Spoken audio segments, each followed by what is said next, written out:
Hello everyone, welcome back to my channel.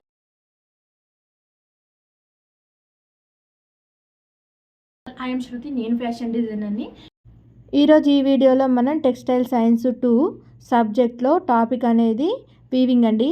మనం ముందుగా చేసుకున్న వీడియోలో 5 టైప్స్ ఉంటాయని చెప్పాను కదా వీవింగ్స్ అనేవి. నేను ఒక ఫస్ట్ వీవింగ్ అనేది అయితే మీకు చూపించాను. ఈరోజైతే ఈ వీడియోలో ఇంకొక టైప్ అంటే సెకండ్ టైప్ వీవింగ్ ఎలా వేయాలి అనేది అయితే ఈరోజు ఈ వీడియోలో చూపిస్తున్నాను. ముందుగా చెప్పినట్టయితే మీ దగ్గర కార్డ్బోర్డ్ అయినా లేకపోతే ఐవరీ షీట్ ఉన్నా కూడా ఇలా 4 సైడ్స్ 5 ఇంచెస్ అనేవి తీసుకొని కట్ చేసుకోండి. అలా కట్ చేసుకున్న తర్వాత మీ దగ్గర రిబ్బన్స్ ఉంటాయి కదా, స్మాల్ రిబ్బన్స్ తీసుకొని మనం కట్ చేసుకున్న ఈ ఐవరీ షీట్ అయినా లేకపోతే కార్డ్బోర్డ్ అయినా అది ఎంత వెడల్పులో ఉంది, హైట్లో ఉంది అలా చూసుకొని మనం రిబ్బన్స్ని అలా కట్ చేసుకొని మనకి ఎన్ని యూజ్ అవుతాయి, రిబ్బన్స్ ఎన్ని పీసెస్ యూజ్ అవుతాయి దానికనేది చూసుకొని కట్ చేసుకోండి. అలా కట్ చేసుకున్న తర్వాత గమ్ అనేది తీసుకొని ఇలా ఈ వీడియోలో చూపించిన విధంగా అయితే పేస్ట్ చేసుకోండి. నీట్గా పేస్ట్ చేసుకోండి. మనకి కొన్ని దగ్గర ఏమైపోతుందంటే మనకు రిబ్బన్ అనేది లూజ్ అవుతుంది. అలా లూజ్ అయినప్పుడు మనకి వీవింగ్ అనేది కరెక్ట్గా రాదు.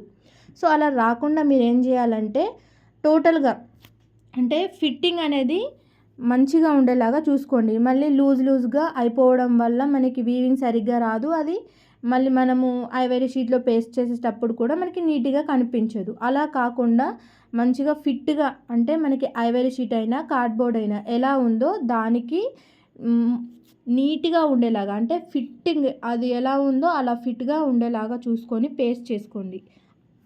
ఈ వీడియోలో చూపించిన విధంగా అయితే 2 సైడ్స్ అంటే ఫస్ట్ మనం ముందుగా ఒక సైడ్ అనేది పేస్ట్ చేసే ముందు అలా గమ్ అనేది పెట్టేసుకొని పేస్ట్ చేసిన తర్వాత సెకండ్ మళ్ళీ ఇటు సైడ్ మనం గమ్ అనేది పెట్టేసి ఇలా ఈ వీడియోలో చూపించిన విధంగా అయితే పేస్ట్ చేసుకోండి. నీట్గా పేస్ట్ అనేది చేసుకోండి.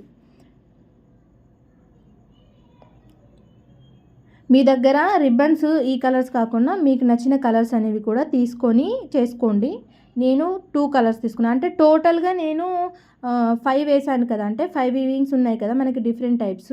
ఆ 5కి నేను రెడ్ అండ్ గ్రీన్ అనేది యూజ్ చేశాను. మీరు కూడా అలానే యూజ్ చేయండి. ఎందుకంటే మనకు అన్నీ పర్ఫెక్ట్గా ఒకటే కలర్లో అంటే 2 కలర్స్ తీసుకుంటాం కదా, ఆ 2 కలర్స్లోనే ఉండాలి అన్నీ కూడా. మళ్ళీ ఒక వీవింగ్కి ఒక కలర్, ఇంకొక వీవింగ్కి ఇంకొక కలర్ అనేది అలా యూజ్ చేస్తే కూడా మనకి చూడటానికి కూడా కొంచెం బాగోదు.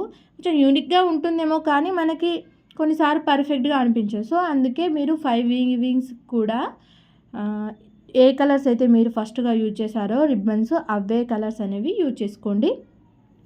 నెక్స్ట్ వచ్చేసి నేను గ్రీన్ కలర్ తీసుకున్నాను రిబ్బన్. ఆ గ్రీన్ కలర్ని కూడా సేమ్ నేను ఈ కార్డ్బోర్డ్ అంటే ఐవరీ షీట్ ఎలా ఉందో అలా అనేది కట్ చేసుకున్నాను. అలా కట్ చేసుకున్నాక ఇలా అంటే ఒకటి అప్ ఒకటి డౌన్ లాగా అలా చేసుకుంటూ ప్రాసెస్ మనకి వీవింగ్ అనేది ఇలా వచ్చేస్తుంది. ఈ వీడియోలో చూపించిన విధంగా అప్ అండ్ డౌన్ లాగా వేసేసుకోండి. మనకి ఈ వీవింగ్ నేమ్ వచ్చేసి ఏంటంటే బాస్కెట్ వీవింగ్ అండి. దీన్ని మనం బాస్కెట్ వీవింగ్ అని పిలుస్తాము. సో దీంతో కూడా మనము గార్మెంట్స్ అనేది క్రియేట్ చేసుకోవచ్చు. కొంచెం యూనిక్గా కూడా ఉంటుంది చూడటానికి. మీకు వీవింగ్స్లలో ఇంకేమైనా డౌట్స్ ఉన్నా, ఒకవేళ మాకు వీవింగ్స్ వేయడం రావట్లేదు అని ఏదైనా డౌట్స్ ఉన్నా కూడా నన్ను అడగవచ్చు. కామెంట్లో మీరు నన్ను డౌట్స్ అనేవి అడిగితే నేను మీకు పర్ఫెక్ట్గా ఎలాంటి డౌట్ ఉన్నా క్లారిఫై అనేది చేస్తాను. మీకు ఎలాంటి డౌట్స్ అనేవి మీ దగ్గరనే ఉంచుకోకండి. నాకు మీకు డౌట్స్ ఉంటే చెప్పండి. చెప్పడం ద్వారా నాకు కూడా ఇంకొక కొత్త విషయాల గురించి నేర్చుకున్నట్టు ఉంటుంది. మళ్ళీ ఇంకేంటి మీకు చెప్పినట్టు ఉంటుంది. నాకు కూడా మళ్ళీ ఆ సబ్జెక్టుని రీకాల్ చేసుకున్నట్టు కూడా ఉంటుంది.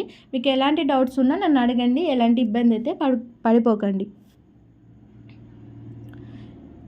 ఈ బాస్కెట్ వీవింగ్ అనేది కంప్లీట్ అయిపోయింది. ఇలా కంప్లీట్ అయిపోయిన తర్వాత మళ్ళీ మనం బ్యాక్ సైడ్ అనేది గమ్ అనేది పెట్టేసుకొని వీటిని పేస్ట్ అనేది నీట్గా పేస్ట్ చేయండి. మళ్ళీ నీట్గా చూసుకోండి మనకి వీవింగ్ అనేది పర్ఫెక్ట్గా వచ్చిందా లేదా అని. సో బాస్కెట్ వీవింగ్ అయితే వచ్చేసింది. మీకు ఈ వీడియో నచ్చినట్లయితే మన వీడియోని లైక్ చేయండి అండ్ ఇలాంటి మరిన్ని వీడియోల కోసం మన ఛానల్ని సబ్స్క్రైబ్ చేసుకోండి. Thank you.